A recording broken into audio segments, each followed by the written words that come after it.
রাসূলের বিরুদ্ধে কি করে তারা কটূক্তি করে, এত বাজে কথা বলে, যার চাইতে মহামানব আর আদর্শ মানুষ পৃথিবীতে আর হতে পারে না। সুবহানাল্লাহ। যিনি জীবনে ব্যক্তিগত কোনো কারণে কোনো দিন মানুষের কাছ থেকে প্রতিশোধ গ্রহণ করেন নাই, বরং তার দিলটা ছিল এতটাই প্রশস্ত।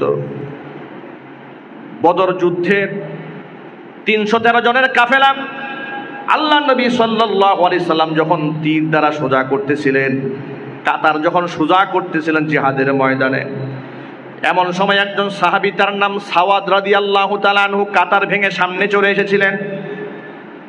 নবীজি সাল্লাল্লাহু আলাইহি সাল্লামের হাতে থাকা তীরের আগা দিয়া সাহাবীর পেটের মধ্যে গুতা মেরে বললেন, সাওয়াদ, সামনে আসলে কেন, পিছনে চলে যাও।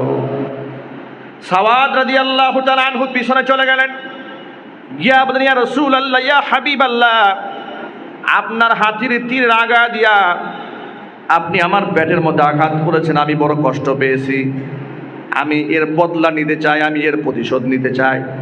জিহাদের ময়দানে কাতার সোজা হচ্ছে, সাহাবী বলে আমি প্রতিশোধ নেব। চিন্তা করে দেখেন বিষয়টা, রাহমাতুল লিল আলামিন সাথে সাথে নিজের হাতের থাকা তীরখানা সাহাবীর হাতে ধরাই দিলেন।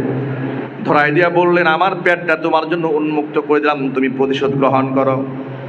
সাহাবী সাওয়াদ বলে, ইয়া রাসূলুল্লাহ, আপনি যখন তীর আগা দিয়ে আমার পেটের মধ্যে গুতা মেরেছিলেন, তখন আমার গায়ের মধ্যে কোনো জামা ছিল না, গা ছিল উন্মুক্ত, কিন্তু আপনার গায়ের উপর চাদর আছে, চাদর সরান। নবীজি সাল্লাল্লাহু আলাইহি সাল্লাম নিজের গায়ে থেকে চাদরখানা সরাই দিলেন। এমন সময় সমস্ত সাহাবা একরাম বাকরুদ্ধ হয়ে দাঁড়িয়ে আছে, অবাক বিস্ময়ে তাকিয়ে আছে, সাওয়াদ নবীর সাথে এত বড় বেয়াদবি কেন করলো।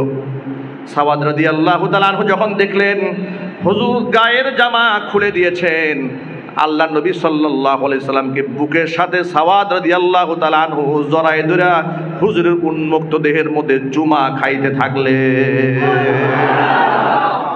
আর ডেকে বলে, ইয়া রাসূলুল্লাহ, আমি আপনার কাছ থেকে প্রতিশোধ গ্রহণ করব, এটা আপনি চিন্তা করলেন কি করে? ফিদা কাবি ওয়া উম্মি ইয়া রাসূলুল্লাহ, আল্লাহ রাসূল, আপনার জন্য আমার বাবা মার জীবন উৎসর্গ হয়ে যাক, আমি আমার জান কুরবান করার জন্য এসেছি, নবীজি আপনার গায়ে আঘাত করার জন্য আসি নাই। আল্লাহ নবী সাল্লাল্লাহু আলাইহি সাল্লাম বললেন, তাহলে কাজটা কেন করলেন? সাহাবা ইয়া রাসূলুল্লাহ, মাত্র ৩১৩ জনের কাফেলা, আমরা হলাম নিরস্ত্র, আমাদের প্রতিপক্ষ ১০০০ সশস্ত্র। জানি না এই জিহাদের ময়দানে আমরা গাজী হইয়া বাড়ি ফিরতে নাকি আমরা শহীদ হইয়া আল্লাহর মেহমান হইয়া দুনিয়া থেকে বিদায় হয়ে যায়। না জানি এটা আমাদের জীবনের শেষ সাক্ষাৎ, দুনিয়া থেকে হয়তো চিরদিনের জন্য বিদায় হয়েও যেতে পারি। এই সুযোগটা গ্রহণ করে নিলাম, আমার নবীজি সাল্লাল্লাহু আলাইহি সাল্লামের পবিত্র দেহ মুবারকের সাথে আমার দেহটা একটু লাগাইয়া নিলাম। আমার প্রিয় ভাইরা, দুইটা শিক্ষা এখানে আছে। এক নাম্বার শিক্ষা হলো, নবী করিম সাল্লাল্লাহু আলাইহি সাল্লাম কাউকে আঘাত দেন নাই। যদি অযাচিতভাবে অনাকাঙ্ক্ষিতভাবে আঘাত কেউ পেয়েও থাকেন, নবীজি সাল্লাল্লাহু আলাইহি ওয়াসাল্লাম তার হাতে থেকে আঘাতের বদলা নেওয়ার জন্য তার হাতে তীরখানা নবীজি নিজে উঠায় দিয়েছে। যিনি কাউকে আঘাত দেন নাই কথা দিয়া, আল্লাহ নবী সাল্লাল্লাহু আলাইহি ওয়াসাল্লাম বলেছেন, কথা তো আঘাত দেনই নাই, হুজুর পাক সাল্লাল্লাহু আলাইহি ওয়াসাল্লাম বলেছেন, ওয়াল্লাহি লা ইউমিন, ওয়াল্লাহি লা ইউমিন, ওয়াল্লাহি লা ইউমিন, আল্লাহর কসম, আল্লাহর কসম, ওই ব্যক্তি ঈমানদার হতেই পারে না, মাল্লা ইয়ামানু জারুহু বাওয়াইকহু, যার হাতের অনিষ্টতা থেকে এক ভাই নিরাপদ না থাকে। প্রতিবেশী যার অনিষ্টতা থেকে নিরাপদ না থাকে, আল্লাহর কসম করে রাসূল বলেছেন, সেই ব্যক্তি মুমিন হতে পারে না। অতএব সাবধান মুসলমান, আমার কথা দিয়ে কাউকে আঘাত দেওয়া যাবে না, অন্যায়ভাবে হাত দিয়ে আঘাত করা যাবে না, গাল মন্দ করা যাবে না। এই শিক্ষা আল্লাহ নবী সাল্লাল্লাহু আলাইহি সাল্লাম দিয়েছেন। পৃথিবীর কোনো দার্শনিক, পৃথিবীর কোনো কলামিস্ট, পৃথিবীর কোনো বুদ্ধিজীবী মানবতার কল্যাণে এত দামি কথা বলতে পারে নাই যতটা দামি কথা বলেছেন মুহাম্মদ রাসূলুল্লাহ সাল্লাল্লাহু আলাইহি ওয়াসাল্লাম। সুতরাং সেই নবীজির বিরুদ্ধে যখন কথা উঠে, মুসলমানের কলিজা টুকরা টুকরা হয়ে যায়। আমরা ঘরে বসে থাকতে পারি না, আমাদের দিলটা ভেঙে তো একেবারে টুকরা টুকরা হয়ে যায়, চৌচির হয়ে যায়। সুতরাং যারা আমার রাসূলের সাথে প্রকাশ্য দুশমনি করবে, আল্লাহর কসম প্রকাশ্যে তাদের সাথে আমাদের দুশ্মনী বাঁধতেও কোনো অসুবিধা নাই। যারা আমার কোরআনের প্রকাশ্য শত্রু, আমি তার প্রকাশ্য শত্রু, কথা বলেন ঠিক কিনা? যারা আমার রাসূলের প্রকাশ্য শত্রু, আমি তার প্রকাশ্য শত্রু। আমি তার সাথে আদাওয়াতি করব, দুশ্মনী করব, ঘোষণা দিয়া মাইকে এলান করে কথা বলতে হবে, ঠিক কিনা? সুতরাং মুসলমানেরা, আল্লাহ নবীর শিক্ষা মানুষকে আঘাত দেওয়া নয়, এই শিক্ষা নবীজি সাল্লাল্লাহু আলাইহি ওয়াসাল্লাম আমাদেরকেই দান করেছেন। কিন্তু আমরা মুসলমান শতটা বিভক্ত হয়েছি।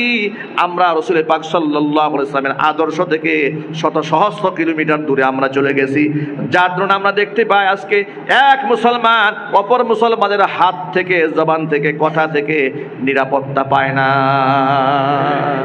ঠিক না ভাই? কিছু লোক আছে ফেসবুকে আলেমদের বিরুদ্ধে লিখে খুব মজা পায়, আর মনে মনে ভাবে আমি বিরাট বড় জাকিরিন, শাকিরিন, তাহাজ্জুদ গুজারি পাগড়িওয়ালা। আল্লাহর কসম, যে পাগড়িওয়ালার কলম থেকে আলেমের বিরুদ্ধে লেখা বের হয়েছে, ওই পাগড়ির 4 পয়সা মূল্য ইসলামের কাছে নাই। কোনো মূল্য নাই, কোনো দাম নাই। ওই টুপির দাম নাই, ওই তাহাজ্জুদের মূল্য নাই। ইসলামের কাছে ওই জিকিরের কোনো মূল্য নাই যে জাকিরের মুখ থেকে আলেমের সমালোচনা বের হয়। তুমি শতবার জন্ম নিয়ে শতবার জিকির করলেও আলেমের পায়ের ধুলার সমানও হতে পারবা না। সন্দেহ হয় আপনাদের? সন্দেহ হয়? এটা আমার কথা নয়, নবী করিম সাল্লাল্লাহু আলাইহি ওয়াসাল্লাম বলেছেন, শোনো ভালো করে। আল্লাহ নবী বলেন, ফাদলুল আলিমি আলাল আবিদি কাফাদুলি আলা আদনাকুম।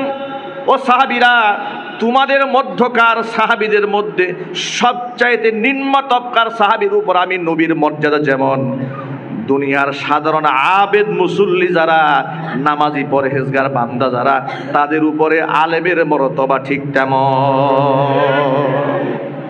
সমাজে এমন লোক আছে না, আলেমদেরকে দুশ্মন মনে করে?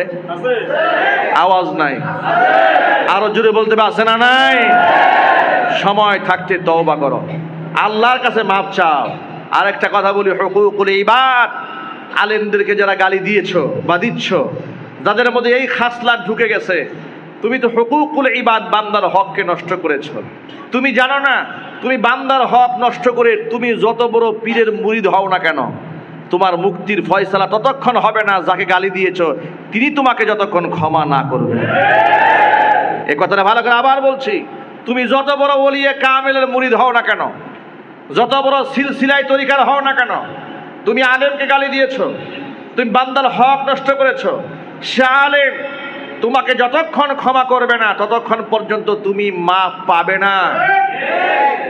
আলেমদের মধ্যে মাসআলাগত, দ্বীনগত, আদর্শগত কিংবা কোনো বেতে ইখতিলাফ কিংবা দ্বিমত দেখা দিলে তার সমাধান আলেমরা করবে, জাহেলরা এর সমাধান দিতে পারবে না, মূর্খরা এর সমাধান দিতে পারবে না। সমাধান আলেমরা নিজেরাই নিয়ে নেবে। প্রশ্ন হলো, সমাধান তো আলেমে আলেমে করে ফেললো, তো তুমি যে গালিটা দিলা তোমার গালি গেল কই? কথা বলেন। আলেমে আলেমে সমাধান হয়ে গেল, তুমি যে মাঝখান থেকে অজস্র গালি দিয়ে তোমার পাপের পাল্লা ভারী করেছো, সেই পাপ যাবে কোথায় এবার বলো তুমি? মুসলমানের সন্তান হয়ে থাকলে তাহাজ্জুদের নামাজে শুধু কাঁদলে হবে না, যাকে গালি দিয়েছো তার পায়ের জুতা ধরে, তার পায়ে ধরে মাপ চাও, তারা হলে তোমার কপালে কালিমা নসিব হবে না, ঈমান তোমার নসিব হবে না, মুক্তি তোমার নসিব হবে না।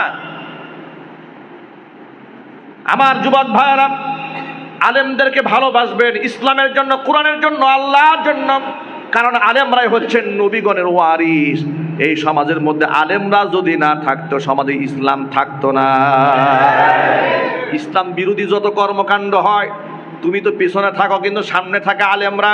তুমি কয়দিন ইসলামের জন্য জেল খেটেছ? কথা বলে, তুমি বড় বড় কথা বলো, ইসলামের জন্য কয়দিন জেল খেটেছ, কয়দিন জরিমানা গুনেছ, কয়দিন এলাকা থেকে পালিয়ে থাকতে হয়েছে, ইসলামের জন্য, ধর্মের জন্য কয়দিন চাকরি ছেড়েছ? কথা বলেন। যার বিরুদ্ধে কথা বলেছ তার ইতিহাস তালাশ করে দেখো, যার বিরুদ্ধে কথা বলো ইসলামের জন্য তার ইতিহাস তালাশ করে দেখো। তারা জেল খেটেছে, জরিমানা দিয়েছে, রক্ত দিয়েছে, জীবন দিয়েছে, জরিমানা দিয়েছে, সব দিয়েছে, বাতিলের সাথে আতাত করে নাই। কথা বলতে হবে মুসলমান। সুতরাং এখানে যত মুসল্লিরা আছেন সকলে মিলে আজকে আল্লাহর ঘরে বসে তওবা করবেন। জীবনে কোনোদিন কোনো আলেমের বিরুদ্ধে মন্তব্য নয়। ওয়াদা করতে পারেন? হাত তুলেন, হাত তুলেন, হাত তুলেন। আলেমদের বিরুদ্ধে মন্তব্য নয়। আলেমদেরকে দোয়া করবেন, আলেমদের কাছে দোয়া চাবেন। আলেমরা নবীগণের ওয়ারিস। কার ওয়ারিস? আরো জোরে বলুন, কার ওয়ারিস? হাত নামান। এমনকি আলেমদের নেতৃত্বে চলবেন। বলেন ইনশাআল্লাহ। বলেন না ইনশাআল্লাহ? আলেমদের নেতৃত্বে চললে ইনশাআল্লাহ এদেশের মাটিতে ইসলামের পতাকা পথ পথ করে উঠবে ইনশাআল্লাহ। বলেন আলহামদুলিল্লাহ।